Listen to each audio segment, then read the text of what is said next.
Oke teman-teman, balik lagi dengan saya Fikri Ridho. Seperti biasa kita akan buat video reaction soal sepak bola Indonesia. Dan kali ini ada berita dari timnas tetangga kita, timnas Vietnam, yang mana bilang ngomong udah ketawa duluan ini. Mereka itu gagal lolos ke semifinal setelah Kamboja dan juga Australia beberapa hari yang lalu itu bermain imbang 2-2. Dan secara hitung-hitungan poin dan juga secara aturan, maka Kamboja yang berhak lolos ke semifinal sebagai runner-up terbaik karena berhasil menahan imbang Australia 2-2, sedangkan Vietnam harus kalah dari Indonesia 2-1. Ya itulah akibatnya kalau curang dan tidak sportif, maka mereka kena karma dan ya itulah akibatnya teman-teman kalau curang dengan timnas Indonesia. Oke, jadi seperti apa tanggapan dan reaksi dari netizen? Mari kita simak sama-sama. Let's go.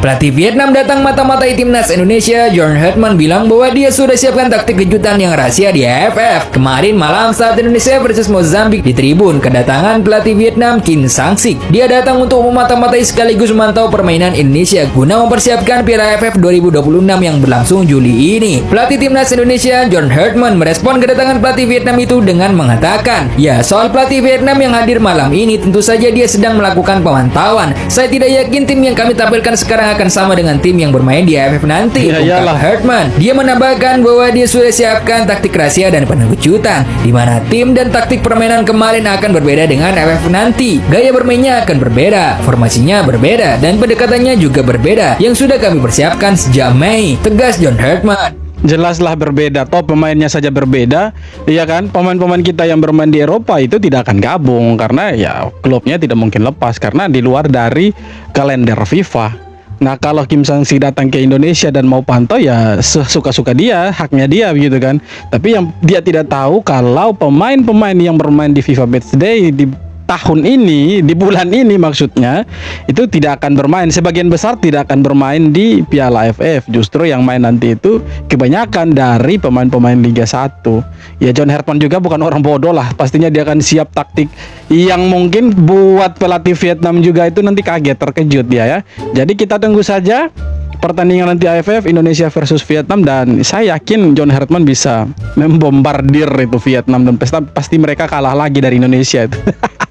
Di luar prediksi alam, Vietnam U19 gagal melaju ke semifinal AFF U19 setelah Kamboja dan Australia. Di luar prediksi alam, setelah Kamboja dan juga Australia itu main imbang 2-2 ya, dan secara aturan regulasi maka Kamboja lah yang berhasil lolos ke semifinal sebagai runner up terbaik.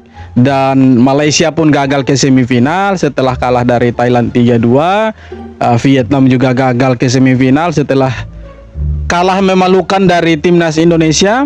Dan malam ini timnas Indonesia U19 akan ketemu dengan Australia di semifinal, dan kita berharap timnas U19 bisa lolos ke final dan bisa mengalahkan Australia malam ini. Karena kalau kita lihat ya sekelas Kamboja saja bisa tahan Australia itu 2-2 loh. Ya, apakah ada tos-tosan main mata kita tidak tahu ya teman-teman. Tapi yang pasti kalau sekelas Kamboja saja itu bisa menahan imbang Australia, harusnya Indonesia yang secara kualitas di atasnya Kamboja itu bisa mengalahkan Australia. Seharusnya seperti itu kalau kita lihat dari pertandingan kemarin antara Australia dan Kamboja. Karena permainannya U19 di kemarin lawan Vietnam itu sangat-sangat luar biasa. Menurut saya jauh lebih bagus, lebih berkembang permainannya ketimbang 2 match sebelumnya lawan Myanmar dan juga Timor Leste. Jadi pastinya sebentar malam ada kejutan ini dari U19 ini.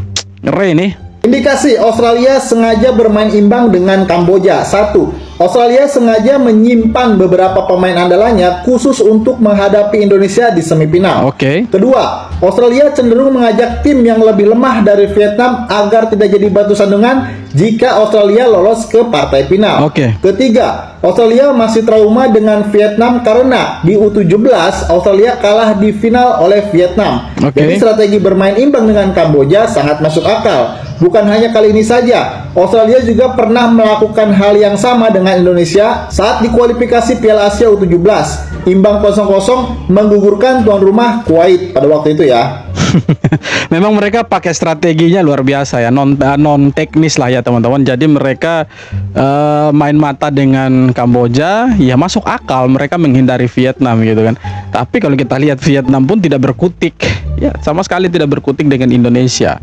Jadi kita akan ketemu Australia yang kalau boleh dibilang pemain-pemainnya juga punya kecepatan bagus, winger mereka oke, tengah mereka oke, belakang juga bagus. Ya kita tahu lah mereka punya akademi seperti apa, pemain-pemain muda mereka seperti apa, itu luar biasa.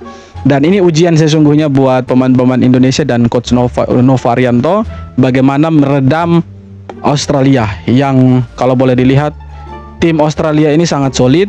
Dan ya semoga coach Nova bisa meredam lah gempuran-gempuran dari Australia sebentar malam. Tapi ya I think Indonesia win lah 1-0 deh teman-teman. Harus yakin lah. Vietnam harus mengubur mimpi ke semifinal Piala AFF U19 2026. Oh, mampus. Harapan Vietnam sebenarnya masih terbuka setelah fase grup, tetapi situasinya berubah setelah Kamboja memastikan diri sebagai runner-up terbaik. Indonesia ini tidak mau kasih ampun ke Vietnam teman-teman. Karena apa? Karena Vietnam itu curang, sangat-sangat curang. Ofisialnya kurang ajar. Jadi wajar kalau Indonesia tidak kasih ampun ya. Bahkan ketika kita punya pemain mau lari untuk selebrasi pun sengaja dipalang mereka itu. Karena kan lari ikut mereka punya muka bench itu. Itu ada ofisialnya juga yang sengaja berdiri di pinggir lapangan. Padahal sebenarnya kau di dalam bench saja sebenarnya kan. Tapi ini dia sengaja palang jalannya pemain-pemain Indonesia dan ya, tabraklah dari pemain-pemain Indonesia ini ya pura-pura protes dia. Memang kambing dia itu. Lebih dulu membuat langkah besar dengan mengalahkan Vietnam 2-1 dan keluar sebagai juara grup A. Oke. Setelah itu Australia bermain imbang 2-2 melawan Kamboja dan tetap finish sebagai juara grup C. Hasil tersebut membuat Kamboja mengoleksi 4 poin dan berhak lolos ke semifinal sebagai runner-up terbaik. Sementara Vietnam hanya mengumpulkan 3 poin dalam perhitungan klasemen runner-up, sehingga harus tersingkir. Dengan begitu, semifinal Piala AFF U19 2026 akan mempertemukan Thailand melawan Kamboja, serta Indonesia melawan Australia. Ya ini seru teman-teman. Kalau kita lolos ke final, kemungkinan besar kita akan bertemu dengan Thailand. Saya yakin Thailand akan ke final dan mengalahkan Kamboja. Indonesia juga akan mengalahkan Australia dan Indonesia akan ketemu Thailand nanti di final. Ini luar biasa karena kita sudah beberapa kali juga ketemu Thailand di final. Teringat sekali waktu itu masih di eranya Coach Indra Syafri, itu kita menang dramatis. Kalau tidak salah adu penalti ya teman-teman. Itu kita menang dramatis, angkat piala luar biasa. Dan ya kali ini ada potensi. Ya, tahun ini ada potensi lagi untuk bertemu di final. Dan saya sangat yakin lah kita bisa mengalahkan Australia dan Thailand nanti di final. Kita bisa back to back juara. Harus optimis bro. Beckham ngamuk dikata-katai oleh seorang oknum supporter. Kevin Dix ikut marah sampai ngebela Beckham. Yang momen tidak mengenakan itu terjadi usai laga Indonesia versus Mozambik yang dimenangkan 1-0 oleh Indonesia. Usai laga saat berjalan ke kerumunan untuk menghampiri supporter, terlihat Beckham marah-marah ke seorang oknum supporter di tribun. Diduga oknum supporter tersebut membawa permasalahan rivalitas klub sampai ngehujat Beckham di laga kemarin. Tak tinggal diam, Kevin Dix pun membela Beckham dan kayaknya lagi bilangin bahwa laga timnas jangan sampai bawa-bawa masalah rivalitas klub. Bahkan seorang George Hartman nampak juga ikut menenangkan situasi yang tidak mengenakan itu. Yang lucunya ini kan pertandingan timnas. Ngapain tolol kau bawa-bawa rivalitas klub di saat timnas main? Lain halnya kalau klubnya kau yang bermain, oke lah, terserah lah itu. Ya, itu kau punya urusan gitu kan. Tapi ini kan timnas, harusnya bersatu lah. Mau itu Beckham, mau itu Rizky Ridho atau siapapun pemainnya di dalam, yang mereka bawa itu bukan nama klubnya mereka. Yang mereka bawa itu Indonesia lah. Kan kau kan orang Indonesia, harusnya kau bersyukur, ya kan. Pemain-pemain lokal seperti Beckham, Donitri, seperti Rizky Ridho itu masih dipanggil sama John Hartman. Artinya mereka punya kualitas dan harusnya bersyukur, ya kan. Jadi sekali lagi ya janganlah SDM rendah seperti ini masuk ke dalam stadion lah. Dan kabarnya saya tadi baru baca berita, itu PSSI lagi memburu oknum supporter ini teman-teman ya. Dan kemungkinan besar dia akan dilarang untuk nonton timnas, untuk masuk ke dalam stadion lagi. pertandingan timnas apapun, apalagi itu senior, sepertinya si oknum supporter ini tidak akan lagi diizinkan masuk. Saya baru baca berita, si oknum supporter ini akan diburu PSSI dan sedang diburu oleh PSSI. Kalau dapat, ya kasih sanksi yang tegas, dan ini jadi pelajaran buat semua supporter bahwa timnas itu satu kesatuan. Mau dia Rizky Ridho, mau dia itu Beckham, Persib Bandung, Persija Jakarta, Bayangkara atau apapun itu, ketika dia punya pemain itu bela timnas, yang dia bawa itu Indonesia, oke? Garuda di dada, bukan nama klubnya. Itu sebenarnya yang harus ada di pikiran, harus ditanamkan di mindsetnya itu, jangan mindset kampungan. Kami harus memahami bahwa satu umpan ke belakang garis pertahanan kami saja bisa menjadi masalah karena kecepatan mereka. Oke. Ya, di sesi konversi pers, John Hetman menyebutkan bahwasanya para pemain Mozambik itu memiliki kelebihan di speed atau kecepatan. Ya, dan hal betul. inilah yang diwaspadai oleh John Hetman. Artinya John Hetman berharap kepada para pemain untuk benar-benar fokus dan tidak kehilangan bola di garis pertahanan, dan tidak membiarkan Mozambik menguasai permainan karena mereka punya kecepatan yang sangat baik. Nah, makanya buat kalian yang pengen nonton laga ini melalui HP, kalian bisa langsung klik link yang ada di bio profil aku. Tapi yang menarik begini teman-teman, 2 kali kita lawan negara-negara yang secara rank FIFA mereka dari atasnya kita. Yang menariknya itu statistik penguasaan bola itu ada di Indonesia. Kita masih ingat waktu lawan Oman itu kita sekitar 60-an%. Kemarin lawan Mozambik juga awalnya itu 60-an%, kemudian babak kedua tuh 57 lah kalau tidak salah.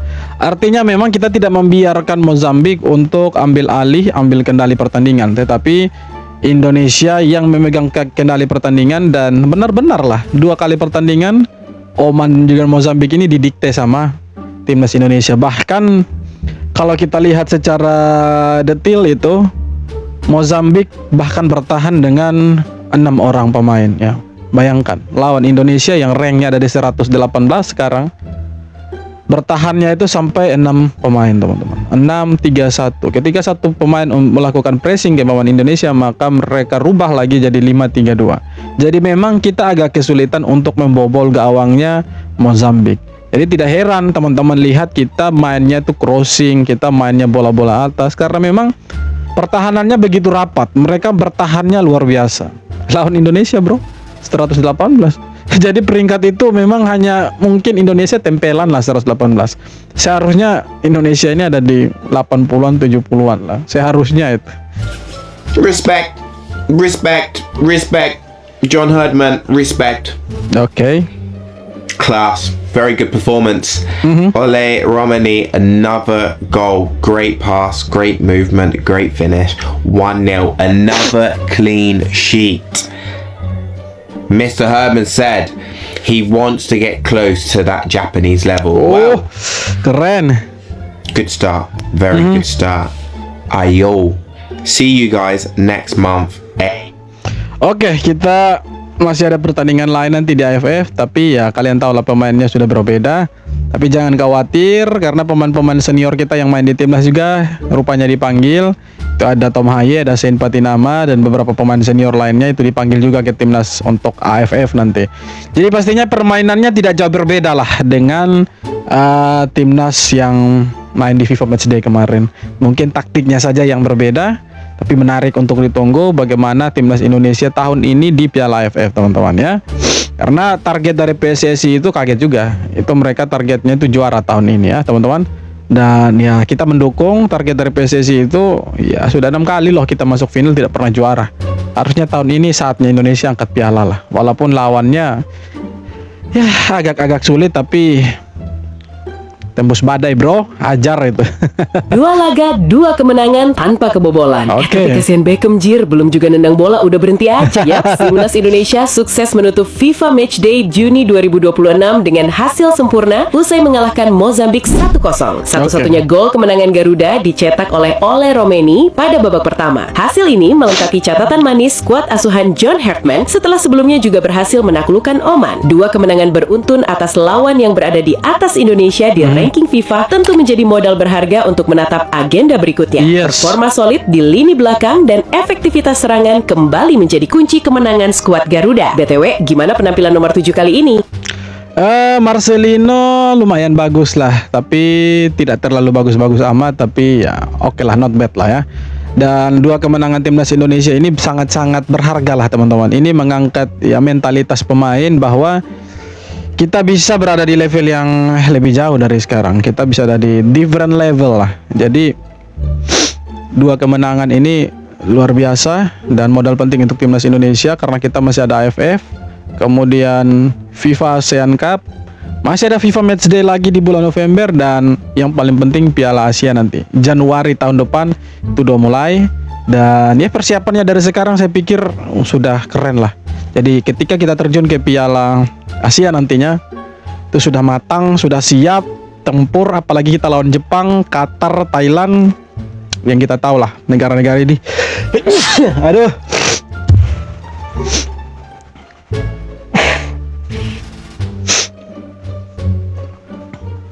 Yang kita tahu negara-negara ini cukup kuat dan ya secara rank FIFA kita paling buntut dan kita tidak masuk 100 besar, tapi ukuran ranking FIFA bukan satu tolak ukur bahwa Indonesia harus menyerah, Indonesia tidak bisa bikin kejutan, ya Indonesia tidak bisa buat apa-apa, dan saya yakin Indonesia akan buat mereka terdiam dan kita akan lolos ke 16 besar bahkan ke semifinal.